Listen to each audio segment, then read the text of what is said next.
Struck down in their golden years, an elderly couple died in their multi-level condo. Deputies say they found one in bed, the other on the floor. Neighbors watched in disbelief as Sarasota fire crews worked to ventilate units attached to the home of 88-year-old James Livingston and his wife, 81-year-old Sharon. They were so pleasant. Neighbor and friend Ernst Waldick tells me Sharon was an ex-dean for the University of Boston.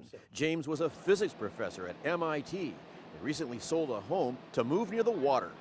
It's very tragic because they were looking forward to go back and start that new life at the Boston waterside.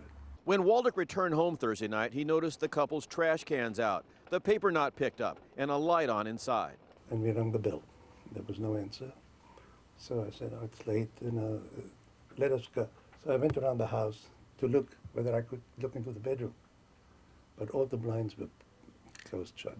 Investigators believe carbon monoxide from one of the couple's cars left running in the garage may be to blame. I can't say that's what caused this because it's under investigation, but it is a time for me to warn individuals to take the extra measures to make sure your vehicles are turned off.